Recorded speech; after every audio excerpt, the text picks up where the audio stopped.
Welcome to the People of Packaging podcast, where we introduce people to the world of packaging and the people of packaging to the world. Here are your hosts, Adam Peak and Ted Tate.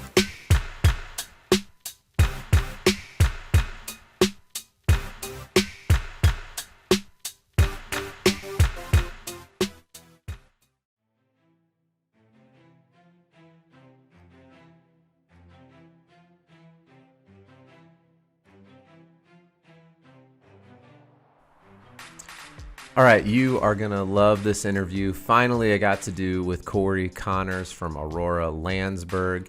He is taking over the packaging TikTok world. He's got, you can see on the screen if you're watching this, he's got over 1 million likes on his videos, 50,000 followers. You need to go connect up with him at Cory Gated. Cory and I have become friends in the packaging industry. We host a clubhouse room together with our friend Avelio Matos, and it's just been awesome to get to meet other people who are making moves in the packaging industry.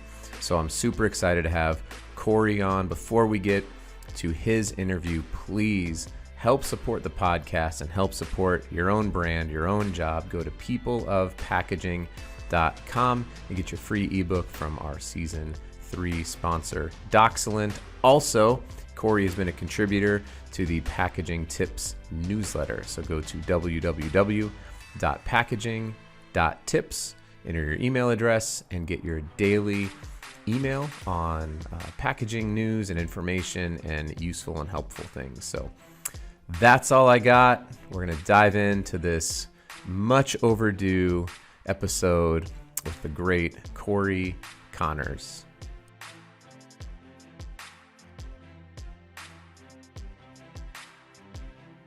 All right, everybody. It's another fun and much, I'll call it overdue episode of the People of Packaging podcast.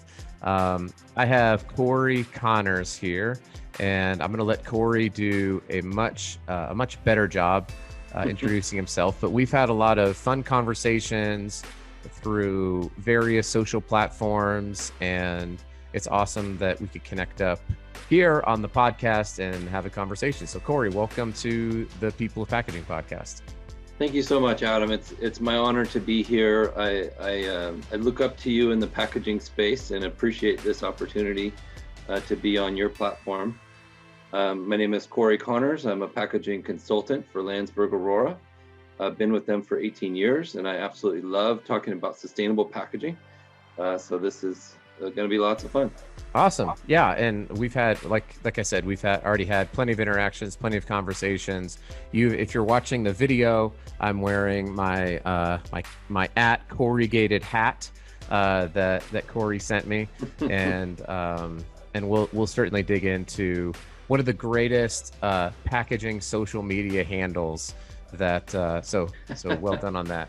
One of, I hope. Yeah, thank you. Yeah, definitely. So, and before we get into kind of your history, I thought it's important for everyone to know, before we were jumped on to record this, Cory said, well, I just want to add value to your audience. And just so everybody's aware, I think that's most people, but some people want to promote themselves or promote something. And I can already tell you that's not Cory's MO at all. And so I've really appreciated following you and being connected with you. And I think we have a lot of similarities in that respect. So thanks for bringing your full self to the interview and your empathy and your compassion. So that's awesome.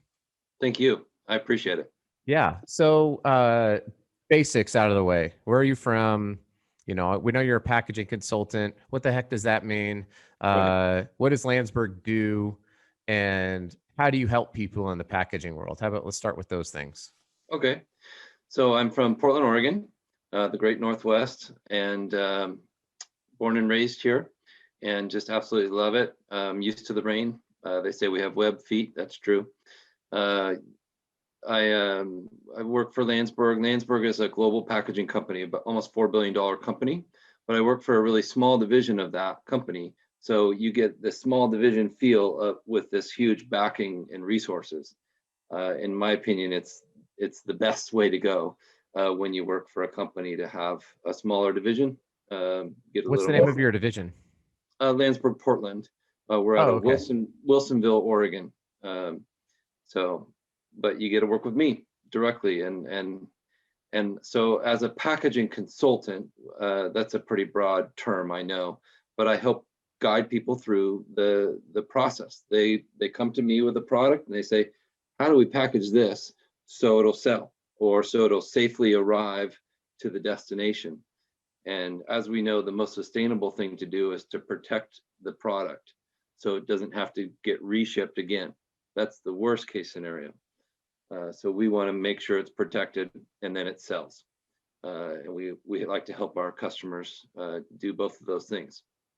Okay. And are there particular packaging mediums that you work with, or is it all packaging mediums, or what's kind of, I mean, obviously you have the tag corrugated, so I'm guessing corrugated is part Yeah. of it. Well, exactly. I spent my first 5 years of my career making corrugated boxes at Weyerhaeuser. So I grew up in the industry making boxes, and that's how I paid my way through college. So corrugated is my specialty. It's the thing I'm the most knowledgeable about because I actually worked on the machines that make the different boxes. So I can tell you how a box is printed or die cut or folded or run through a flexo folder glue, or, I can speak to that because I did it for 8 to 10 hours a day for 5 years. So, but we as a company work with any material. So you go to a box company, you get a box. You go to a packaging company, you get the right packaging solution. And that's, in my opinion, the right move when you're looking for packaging. Yeah, that makes sense. So is it sort of the, like if you're a hammer, everything's a nail, but Yeah. you're a lot more, call it material agnostic. Yeah. Got it. Yeah, we don't, as you say, discriminate, but we try to guide the right way to make the packaging as sustainable as possible. I want to be a part of sustainable packaging projects when possible. Definitely. Are you all, are there particular areas of focus? Is it mostly food and beverage? Is it health and beauty? Are Yeah. there places that you really feel like this is a home run? And if I wade into these waters, I'm not going to work. It's not going to be great. Yeah, we've really done a good job in the food space. But that's, I think, the best part of Landsberg is we are diverse. We are able to handle industrial or retail or food or electronics or any kind of packaging. We have people in our company that are experts there. So I learn something new every day about packaging. And I'll be the first to admit, I don't know everything. I don't know anybody who does. There's so much to know. So it's nice to have thousands of employees that I can call on and say, hey, I don't know about this kind of tape. What do I do? What's the best thing for our customer? Sure. What is the newest cool thing that you learned where you're like, I did not know this thing? Oh my gosh. I actually learned it from Avalio. Shredded paper is not recyclable. I didn't know that. You would think that that's helping the world, right? To make something smaller so it's going to get pulped or molded again. And we're looking at end of life of packaging, right? So you want to keep things big until they go through the recycling process. Or in my opinion, the best way to recycle is to reuse if possible. Yeah, no, when he had said that, I was like, oh, interesting. It kind of reminds me, I used to have a neighbor when I lived in Fort Collins, Colorado, and he did framing of, basements and construction and stuff like that. And he said, if I would go in and somebody would say, well, it's already partially framed, it was always going to be 2 times more expensive because I knew I would have to redo it. And Right. it's funny, they probably thought like, oh, this is going to be really helpful, similar to like, well, we know you have to shred the paper, so I pre-shredded it. And it's like, Yeah. yeah, but we don't have a way to capture your pre-shredded paper. Right. Good intentions on sustainable packaging can Mhm. lead to a lot of failures, and I'm sure we'll get into that a little bit more. Very true. So you're within the industry.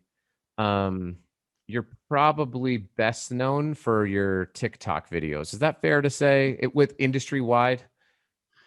Yeah, I would say so. Yeah, Cory Gated is my handle, which like on your baseball hat, which I love. Thank you so much for sporting that. Yeah, for sure. And that's something I did honestly to challenge myself. I wasn't comfortable in front of the camera, and about a year ago, I said I'm going to do this. And then when COVID hit, I really focused on it, and it's been an amazing experience and connected and made some real connections with people on there. Yeah. So okay, so this became your challenge then Mhm. to get onto TikTok. But I'll just ask that, like, I have a teenager and I have not really like dove headfirst like you did into Yeah. TikTok. I've tried to make some videos here and there, but like, what was it about TikTok and packaging that you were like, this is a challenge and I'm going to conquer this challenge? Because not everybody in our industry, one, two, in like I'm in my 40s and I have a teenager. Like, I'm not like, oh my gosh, I got to get onto TikTok. I'm like, please stay off of TikTok. That's what I, that's what I feel like sometimes. That's it. So, Yeah. so where did that come from? Like, why did all of this happen? Was it just a dare? I think it was just like you had a few. Portland has some great beers, and one day you were like, "I'm going to take over TikTok." I still don't know any other packaging people who are really on TikTok, but it came from guys like you and Gary Vaynerchuk, that said, "Hey, get yourself out there, do something different, go add value to your audience in a way that no one else is." And I thought I was looking at TikTok. There are thousands, if not tens or hundreds of thousands of people who have started a new business during COVID or just recently that don't know what to do with their packaging. And so I thought, okay, I can tell them what I know about packaging to make it easier for them. And that just turned into more videos and more, 750 videos later, we've got 48,000 connections and it's incredible. Wow. Um, Number one, that's the first time I've ever been mentioned in the same sentence as Gary Vaynerchuk, which is, You've uh, earned it, man. Yeah. oh, dude, it's awesome. Yeah. And You're a real social media leader. appreciate Yeah. that. It's funny because so when I was a pastor, in sort of a full-time role, um I even today, like, I'm anti-social media for a lot of the things that social media is done for, like, I don't encourage people to have dialogues about really complex social issues through social media. Put your statement out there, but don't argue with people because you're using 7% of all available communication tools with human being interaction when you just type words. So people Yeah. miss the tonality, they miss the body language, and that's a really big deal. So it's funny that similar to you, um, I really dove into LinkedIn, and this was probably 3, maybe 4 years ago. And I just said one day, and this was actually before I knew about who Gary Vaynerchuk was. And somebody asked me what I wanted to do, and I said I want to own the Denver Nuggets. And then they laughed, Yeah. and so like I parsed out those steps, and I was like, well, I guess I should be the most well-known person on LinkedIn in my industry. That was this silly idea that I had. And then I was just dumb enough to keep going after it, I guess. And then someone said that Gary Vee had the same thing. And so I started watching his videos, and I own 2 pairs of Gary Vee shoes, I which is have fun and one. exciting. Which ones? The number 5, the K-Swiss 5. Yeah. Yep. Yeah. Yeah, I have those as well. Awesome. Some of the So most comfortable shoes I've ever worn. They're super comfortable. I wear them for work all the time, and people are like, "What are those?" I'm like, "This is my dream, is to have somebody come to me and be like, we're gonna make some shoes out of recycled packaging," and they're Yeah, like, "Oh my gosh, I would freak out." yeah. Um, okay, so you went after it with TikTok, 700 and how many videos? 50? I think so, something like that. I haven't checked lately. Yeah, So do you have a cadence and a rhythm to making the videos? Do you have like time in your calendar where you're like, make a TikTok video? yeah. I like to post at least one video a day, usually two. Um, I found that more than that is unnecessary. But if I have more that I need to say, it's okay. Um, you can't really post too much. You can post too rarely. I think that's the problem a lot of people make is they go on TikTok and then they don't go viral in the first week and they say forget it, I'm out of Yeah. here. And it took me 6 months, before I had a video that really took off. Um, and and that was about a sustainable alternative to bubble wrap called Giami. And I did a video how it spreads apart, and everybody's like, "What is that? Oh my gosh, I didn't even know that was a thing."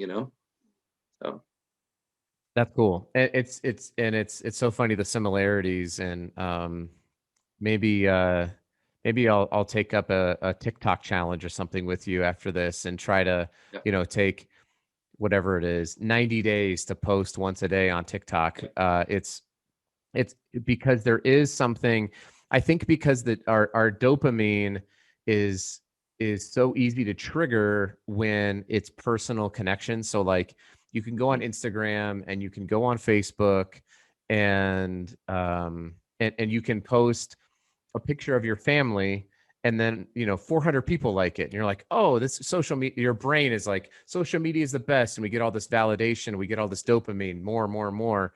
And then they go to LinkedIn and they come up with this great post, and it yeah, has nobody says anything about it. right, And they do another one and nobody says anything, and they're like, LinkedIn is terrible, it's only for job finding. And I'm like, it's different though. There is, like I said, you took 6 months. I was like 3 years of yeah, building and building and building and trying and failing and making videos and sucking at stuff, yeah, and I still feel like there's I'm at the 10% mark on the platform. And like, what does this look like in terms of the future? So yeah, I'll it's a great point, because I've felt that with TikTok as well, because I've made some videos and it's like, oh, I got 100 views, right. but it's the same thing. Then it sounds like it's just consistency. Absolutely. Yeah. And I didn't even know you could post on LinkedIn until about a year ago. So I started doing that too. And I think that's how you and I connected. And look at us now. I mean, now we're doing Clubhouse and TikTok, and it's so much going on. It's amazing. It's weird because it's the same general idea. There was actually a guy from your neck of the woods. He was a pastor up in Seattle, and I heard him talking once, and he talked about principles, which are closed-fisted principles, and methods, which are open-handed. You have to be loose with your methodology, but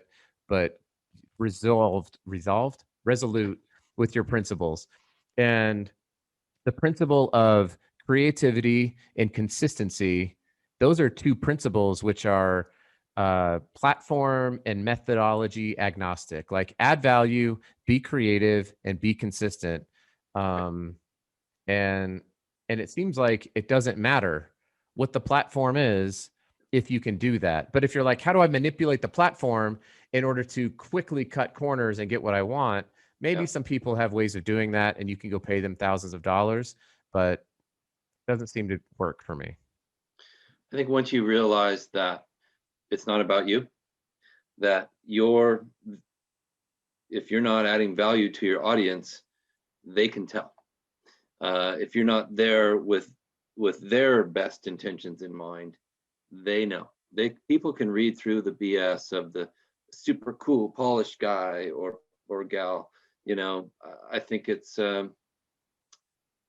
obvious, when people are in it for the wrong reasons. Yeah, no doubt. And the like the trade shows I think about too, where you go to listen to a speaker and the whole trade show is just a long commercial for their products. Right. And you're like, dude, I would have gone to your booth Yeah. if I wanted to hear about your products. I came here because, and it feels like a bait and switch. You're like, Right. oh, they don't really care about me. They just wanted to get a room full of people so they could prop up their goods. And you know what's like, they probably get orders from it and they go back and they say how great this was. But long term, I just feel like it's gonna degrade your personal brand. So I agree. yeah, it's an awesome point. Well, let's talk about Clubhouse here for a second. Yeah. Um, Best meeting because yet today. this is new for basically everybody. It's still in beta as of this recording. They're still only on iPhones. It's invite only. It sort of feels like this. I don't really know what it is. But I think what's been cool about connecting up with you and Avelio in is we all three of us bring the same general ideas, which are like be useful and be consistent and show up. Mm-hmm. And if you do that, then you're gonna create well, and be about value creation, not self promotion.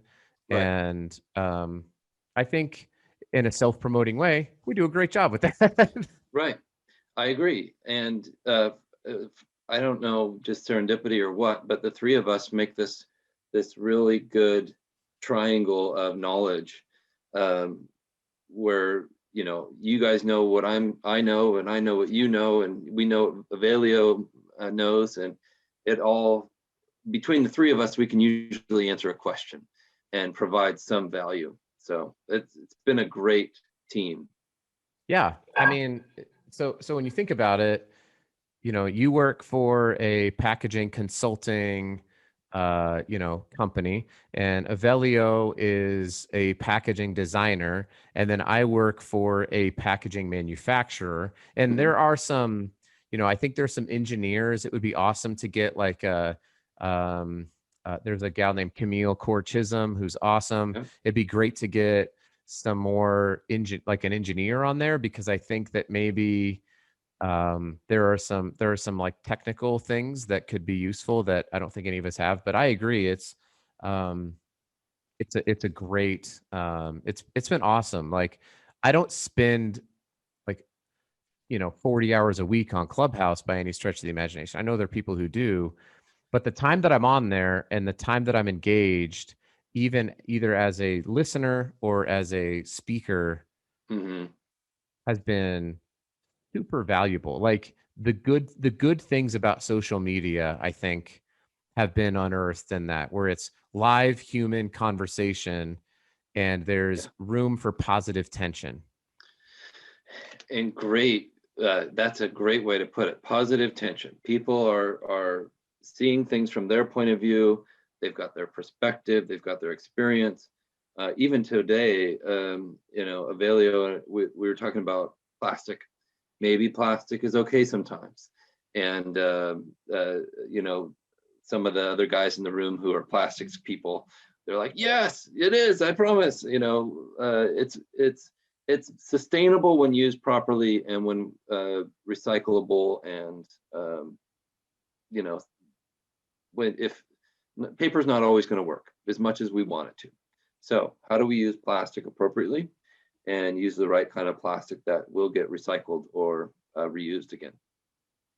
Yeah, no doubt. It was awesome to hear him say what is such a positive thing, where he was like, I talked with somebody in the industry. We had a very intense conversation, and I left persuaded and Mhm. open-minded. I'm like, why I mean, forget packaging. Like, you look at so many facets of life, expanding your knowledge base, having a diverse set of people that you're interacting with, from background, ethnicity, beliefs, all the whole spectrum of humanity, and being able to tap into those together collectively as a community. This is not a divisive topic at all. That would, or maybe a divisive idea, but when we do that together, we come up with better solutions. Yeah, Um, absolutely. 100%. We must collaborate for solutions. We must. yeah. So, all right, we're coming up here on the end, and time. I already knew it. I knew it was just going to fly by, and it's been awesome. So, I want to ask you a question that I don't believe we've asked on the podcast yet. Okay. And I want to ask it because, like, as you and I were discussing beforehand, I'll get asked from other companies, like, hey, can you come in and talk to our people about LinkedIn? Can you talk about your podcast? And I'm like, it's great. Like, I love talking about it, but that's like this much of who I am and what I am passionate about. Yeah. And there's this whole other side of me, even like professionally, not Yeah. talking about like pastorally and, like I've written and recorded hip hop songs on iTunes. Like there's a lot of, I didn't know that. That's awesome. it's true. I'm actually working on and I can't get too much into it, but I'm working on like an EP with a friend of mine, and I'm Awesome. super pumped about it. So, but like nobody ever asked me to talk about that because that's not anything that nor should I be known for it. I'm not that great, Yeah. but it's just it's an outlet for creativity. So, so similarly with you, it's like, oh, it's Cory, the TikTok guy. And so I want to give you an opportunity to say, like, beyond sustainable packaging on Clubhouse and corrugated on TikTok and LinkedIn, within your professional job, like, what's a thing that you just love talking about that maybe people wouldn't know that you just love talking about it because you don't get around to it all that often? Oh man,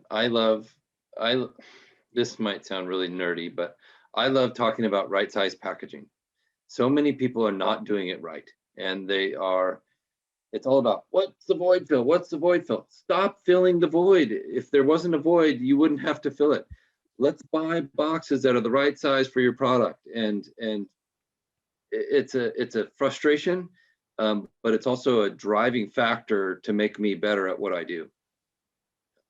That's awesome. I love that you're passionate about getting rid of void fill and right size packaging, because that's something that not a lot of people share in the passion. But you're right. It's like, what the heck are you doing? Like, why wouldn't? And I'll be honest, because I've worked in the corrugated industry before. I know about this much of it. I understand why people want to buy a stock box and then pack it full of a bunch of void fill, because it's easy and it's quick and all that stuff. But I love that it's a passion of yours, that you're just like, no, I wish you wouldn't do this. People are banging their heads against the wall, figuring out what kind of void fill to use when they could eliminate it altogether. And that it's such a simple thing. That was one of my viral videos on TikTok. I did a review of this packaging that was full of peanuts, and I was like, "What do you stop? You don't. This product doesn't even need cushioning. Why are we filling the box with peanuts? We're wasting it. We're wasting money. We're wasting materials. Stop it. Well, it's biodegradable. So what? You don't need it. It's such a simple. We're looking at it wrong. So I love to stop focusing on one thing and look at it differently. Yeah, no doubt. Like, fix the right problem. Throwing solutions at the wrong problem, though it might solve. If the problem is, how does this get from point A to point B to point C, that might solve that problem. However, you're asking the wrong questions. It's not how does it get there in a way that I know it's going to get there. It's how do you get it there in an efficient and effective way while minimizing costs and minimizing materials, right? I mean, it seems like everybody should be asking that, but and it's been 11 years since I've worked in the corrugated void fill world. So I would not be an expert on that at all, but I could totally see that where it's just like, what are you doing? I had a customer that uses pallets and pallets of void fill every month, and they came to me for a cost savings. And I said, well, first of all, our price is as low as it can be. We've negotiated it as far as down as it possibly can go. I'll get fired if I lower it anymore. Do you want to save money on your void fill? Use less. And I'm going to come in and I'm going to show you how to use less. And they said, oh, okay, great. And we've lowered their usage by 30%. You know, that, talk about a huge savings. Now that's a savings. Yep. Use less material. Yeah, no doubt. Okay, so I said that would be maybe I didn't say that was the last question, but so what's one thing that you wish, and you kind of gave me a little bit of an anecdotal story about this before. Yeah. What's one thing that you wish people could see? Like at Fortis where I work, I almost wish that like all of the salespeople saw my LinkedIn inbox, and I'd be like, I don't know why you're not doing this. These are the people that I get to work with. These are the folks who reach out to me from big. I mean, I'm talking like the largest companies in the globe. It's unbelievable. That we're not always the best solution for them. That's why it's not like, but But you're going to guide them to the right place. Yeah. Exactly. What's something, or maybe just a story that that you could share for other people in our industry that are like, I don't know if I want to get into all the social media stuff. Yeah. Like maybe just share a quick story and then we'll wrap the whole thing up. I think I have a few, but it usually comes down to geography. I get connections from people on LinkedIn or Clubhouse or TikTok that are all over the world. And I just had a conversation with someone in Eastern Canada. I'm in the Northwest. I would never have met her. And she's an amazing person. She's a sustainability expert for her company and wanted to replace polybags. So we figured out a way to replace 1 million polybags a year by switching to paper bags. And she is thrilled. The brand is going to be happy. But think about that times 100, right? So imagine the tonnage of materials that we're taking out of the environment or the world. It just doesn't need to be made because we're going to do the right kind of packaging. Interesting. Yeah, it's so true. And it's crazy that, that these kinds of connections, like the power of that network, and when it's combined with good intentions combined with good knowledge, and then leading to really positive results and then scaled up is really, really impactful and quite frankly, totally needed. And it's funny because like I had somebody ask me the other day, do you know the compostability laws in New Zealand? What the heck? But you know what I realized because of LinkedIn? I was like, wait, Nikki Withington is in New Zealand and she's a sustainable packaging person. I can connect these two people up because they really needed to know what are the composting laws of New Zealand. And so there's just, oh man, there's so much power there. One of my favorite things to connect people like that. I agree. Yeah. Totally. Well, outside of, so at Corrugated on TikTok, they can find you on LinkedIn. Yeah. You can find us on Clubhouse. What other ways, if somebody's like, oh my gosh, I need to work with Cory, what's the best way for them to get in touch with you? Email or phone call. So my email is cory.connors@landsberg.com, and there's no E's in there. So cory.connors@landsberg.com. Or like you said, LinkedIn, TikTok at Corrugated. I did want to mention my charity I work with, Candlelighters for Children with Cancer. If anyone's looking to support families affected by pediatric cancer, we sure could use your help and appreciate any donations in kind or financial. Awesome. Why don't we do this? Because I have the power to do this. So for people looking to support the podcast and also to support the nonprofit, what we'll do is from the time that this launches for 30 days, any download that we get on the ebook, which is at peopleofpackaging.com, we'll go ahead and donate $1 to your organization and help support it that way. So that would be. Thank you, sir.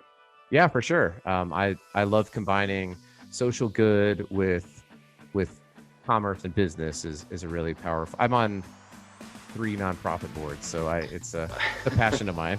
We sure keep busy, don't we? Indeed. Yeah.